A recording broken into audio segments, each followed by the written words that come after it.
J'ai vécu seul, sans personne avec qui parler véritablement. Jusqu'à cette panne dans le désert du Sahara, il y a 6 ans.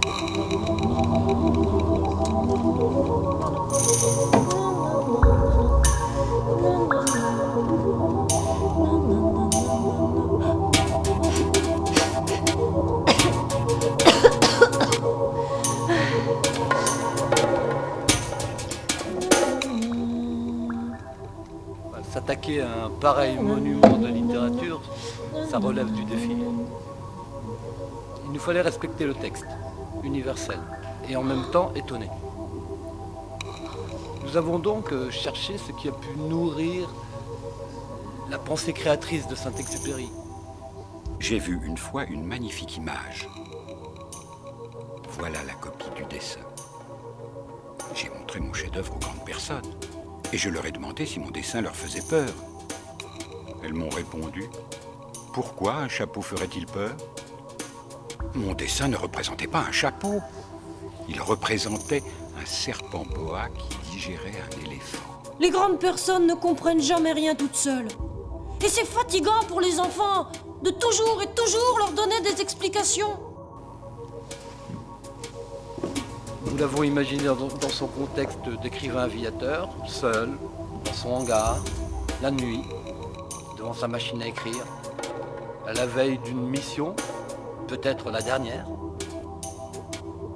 Dans son esprit devaient se mêler ses souvenirs d'enfance, ses préoccupations d'aviateur, ses passions. Je l'entends la nuit. D'écrivain. Tu pourras juger si tu as.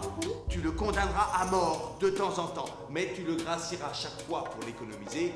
Il n'y en a qu'un. Rapidement, le dessin du serpent boa s'est imposé à nous comme une forme scénique. Une sorte de boîte de Pandore qui nous a ouvert les portes de l'imaginaire. Cet objet représente l'univers onirique du Petit Prince.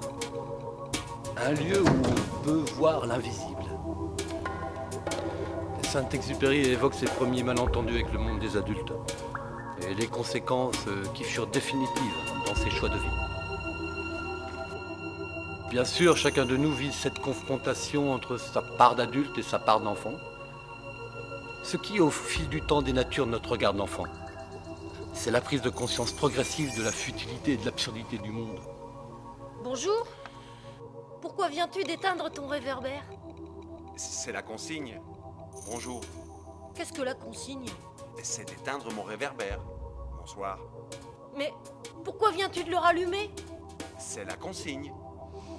Je ne comprends pas. Mais il n'y a rien à comprendre. La consigne, c'est la consigne. Bonjour. Le Petit Prince ne cherche pas à bouleverser cette réalité, dans laquelle il est si difficile de préserver ce qui fait lueur, de protéger cette faculté à s'émerveiller, de croire en la beauté du monde. Non, cela ne l'empêche pas d'y porter un jugement sans appel.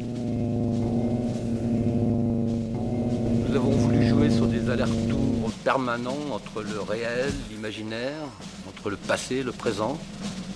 Et pour cela, la richesse du mariage entre la marionnette et le jeu d'acteur nous a ouvert un champ d'exploration insoupçonnable.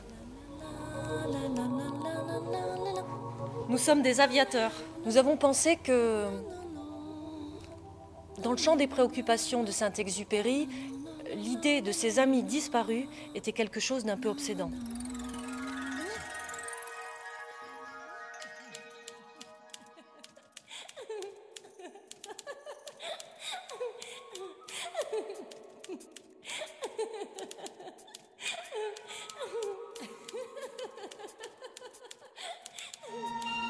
Nous allons, à l'insu de l'écrivain, donner vie à tout l'univers qu'il est en train d'imaginer.